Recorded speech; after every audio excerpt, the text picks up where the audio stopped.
ಜಗತ್ತಿನ ಮೊಟ್ಟ ಮೊದಲ ಮಾಲ್ವೇರ್ ಬಂದು ಕ್ರೀಪರ್ ಅಂತ. First warm. ಇಲ್ಲಿ ಒಂದು ಕ್ಲಾರಿಫಿಕೇಶನ್ ಏನಾಗಬೇಕಂದ್ರೆ, ಮೊದಲ ವಾರ್ಮನ್ನೇ ಮೊದಲ ವೈರಸ್ ಎಂದು ತಪ್ಪಾಗಿ ಹೇಳಲಾಗಿದೆ. ಮೊದಲ ಕಂಪ್ಯೂಟರ್ನ ವೈರಸ್ ಬಂದು ಬ್ರೇನ್ ಅಂತ. ನಾನು ವುಮೆನ್ ಬ್ರೇನ್ ಅಂದ್ಕೊಂಡೆ, ಅದಕ್ಕಿಂತ ದೊಡ್ಡ ವೈರಸ್ ಮತ್ತೊಂದಿಲ್ಲ. ಕಂಪ್ಯೂಟರ್ ಪ್ರಪಂಚದ ಮೊದಲ ವೈರಸ್ ಅಂದರೆ ಬ್ರೇನ್ ಅಂತ, ಬಟ್ ಕಂಪ್ಯೂಟರ್ ಪ್ರಪಂಚದ ಮೊದಲ ವಾರ್ಮ್ ಬಂದು ಕ್ರೀಪರ್ ಅಂತ 1971ರಲ್ಲಿ ಕಾಣಿಸ್ಕೊಂಡೈತಿ. ಈ ಹಿಂದೆ SSC ಪರೀಕ್ಷೆಯಲ್ಲಿ ಅದನ್ನು ಕೇಳಿದ್ದಾರೆ, ಕ್ರೀಪರ್ ವಾರ್ಮ್ ಕಾಣಿಸಿಕೊಂಡ ವರ್ಷ ಯಾವುದು ಅಂತ. 1971. ಈ ವಾರ್ಮನ್ನು ಕ್ರಿಯೇಟ್ ಮಾಡಿದ ತಂತ್ರಜ್ಞ ಬಾಬ್ ಥಾಮಸ್ ಅಂತ. ಇವರು ವಾರ್ಮನ್ನು ಮೋಜಿಗಾಗಿ ಸಿದ್ಧಪಡಿಸ್ತಾರೆ. ಎಕ್ಸಾಂಪಲ್, ಈ ಒಂದು ಹಾಲ್ ಇರುತ್ತೆ, ಹಾಲಲ್ಲಿ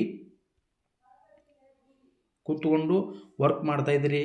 ಆ ಹಾಲನ್ನೇ ಒಂದು ಕಂಪ್ಯೂಟರ್ ಲ್ಯಾಬ್ ಅಂದ್ಕೊಳ್ಳಿ. 4 ಜನ ಕಂಪ್ಯೂಟರ್ ಪ್ರೋಗ್ರಾಮರ್ಸ್, ಸಾಫ್ಟ್ವೇರ್ ಇಂಜಿನಿಯರ್ಸ್, ಎಲ್ಲರೂ 16 ಜನ 10 ಕಂಪ್ಯೂಟರ್ಸ್ ಕನೆಕ್ಟ್ ಮಾಡಿ ವರ್ಕ್ ಮಾಡ್ತಾ ಇದ್ದಾರೆ. ಈ ವ್ಯಕ್ತಿ ತನ್ನ ಸ್ನೇಹಿತರಿಗೆ ತೊಂದರೆ ಕೊಡಬೇಕು, ಅಂದರೆ ತಮಾಷೆಗಾಗಿ ಟೈಮ್ ಪಾಸ್ ಮಾಡಬೇಕನ್ನೋ ಉದ್ದೇಶದಿಂದ ಒಂದು ವಾರ್ಮನ್ನು ಕ್ರಿಯೇಟ್ ಮಾಡ್ತಾರೆ. ಅದರಲ್ಲಿ ಒಂದು ಟೆಕ್ಸ್ಟ್ ಬರೀತಾರೆ. ಏನಂತ ಬರೀತಾರಪ್ಪ ಅಂತಂದರೆ, I am creeper, catch me if you can.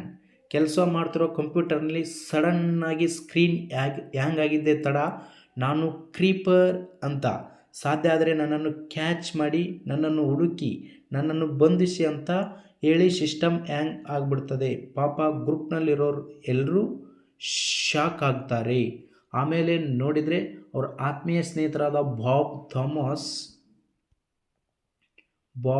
Thomas ಖುಷಿಗಾಗಿ, ಮನೋರಂಜನೆಗಾಗಿ ಸ್ವಲ್ಪ ಒಂದು 5 ನಿಮಿಷ ತಮ್ಮ ಫ್ರೆಂಡ್ಸ್ಗೆ ಕಾಣಿಸ್ಬೇಕು ಅಂತ ಸಿದ್ಧಪಡಿಸಿರೋ ವಾರ್ಮ್ ಇದಾಗಿತ್ತು.